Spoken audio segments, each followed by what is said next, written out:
Hello, my darlings. It's Michaela with Strut. Strut Now on Facebook or at Strut Now on Twitter. And I am wanting to talk about when hunger strikes. So we've been talking about nutrition and about how to eat in a way that feels satisfying, and that also helps you meet the goals that you desire to attain. But then there's this other element of life, which is when we're doing something that we don't necessarily want to be doing, or that we really want to be doing at the time that we're doing it, and then we feel regret around it afterwards. So I want to talk about this. I want to talk about emotional eating because it's a big deal. It happens to many, many people, myself included, and it's something that can feel so frustrating and overwhelming and discouraging, and can really derail you from getting what you want. So, first, what I want to talk about is the fact that when we eat for reasons besides biological ones, there are two places to get information from here, certainly around food. One is the belly, when things are grumbling, when we feel a little weak, when we're a little lightheaded, our body needs fuel. Then there's the other bit of information, which is, when you have images like crazy images of, sexy chocolate and peanut butter, which is my personal thing, that kind of gets you towards eating a certain thing, or eating in a certain way. That's another need that's being fulfilled. So that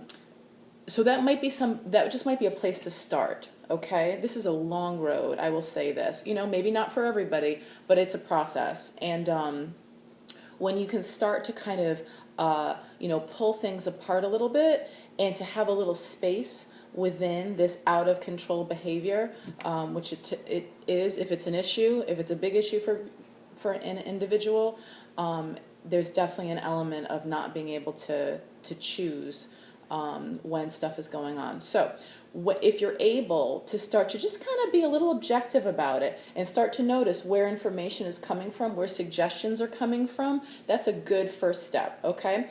So if we're thinking about, pizza or ice cream, or, how glorious a certain chocolate cake might be, chances are that is not because we are hungry. It is because we have another need. So when we eat for other reasons besides the fact that our body needs that substance for fuel, we need something. And I think that is another major thing to embrace fully in this effort, is that you need something. And so I think that often, people, they don't want to do it, and so they just want it to stop. And so it's like, well, I'll just not, eat that bag of Doritos. But what ends up happening if you don't attend to the fact that something is needed, you will get that need fulfilled either at another time or in another way. So honor that as well.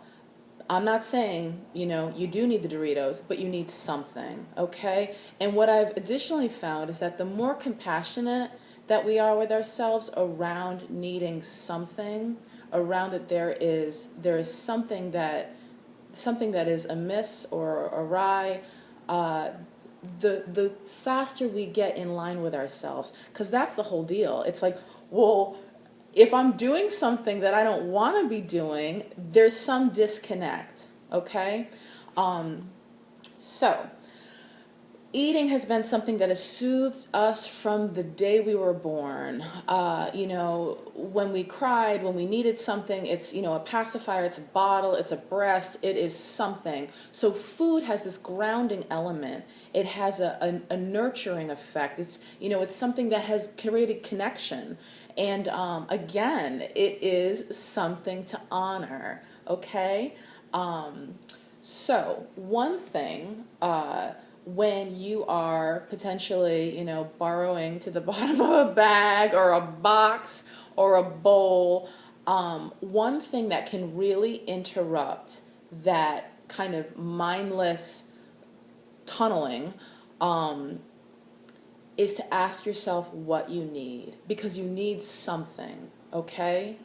You need something. You don't need to finish the chips because your belly is probably calling out for mercy. But it's asking yourself what you need. And this is something that I've found to be very helpful. I just ask, Michaela, what do you need? What do you need? What do you need? Like Rain Man, what do you need? What do you need? What do you need? And the thing that is marvelous about that is that you may not necessarily get to the root. You may not necessarily find an answer right then, but what it typically does is it interrupts that pattern. It interrupts that message, because you're thinking, oh God, I need something, so I'm trying to get it from this food, but it's not the thing that's going to get you what you need. So at any rate, that's another amazing tip that is super, super helpful. And then if you have the desire to go that route, which is to actually start to ask yourself what you need and listen to yourself about what you need and try and give yourself what you need, I want to commend you, because the thing that is so crazy about emotional eating and the harmful repercussions that it creates is, at one point I used to think the price of admission to get to the bottom of a jar of peanut butter was an expanded waistline. And what I now know is that when we stuff our feelings down, when we do not feel, we do not grow. When we do not grow, we do not change. Our life does not change. Things stop. And that is weighty. That's a weighty thing. So, so to whatever degree this may be a piece of your life, an issue, not an issue, just know that that it's significant. Food, out of control eating can feel like a prison. It can feel awful. But the whole thing is that it's not because you're broken that you do it. It's because there's something that's not working in your life. And so whether that's any number of things, the thing that is so marvelous about our bodies and our beings is that we're wise, that we want to be in line with our truth. And when we're not, things are going to act up, whether it's headaches, whether it's out of control eating, whether it's being tired all the time, irritable. Your body, your being lets you know that something is up. And I will encourage you to start to ask what you need. And what ends up happening is the more you entertain the possibility of listening, the more answers you're going to receive. And what this does is it just gets you in line with yourself. That's health, as far as I'm concerned, people of the world. That is health. Health is being connected. Health is being peaceful. Health is being harmonious. Health is certainly being vital. Health is certainly being in your joy. But the thing is, those things can't come until you're living your truth. So this isn't we're just going to suddenly turn to page 25 and be there.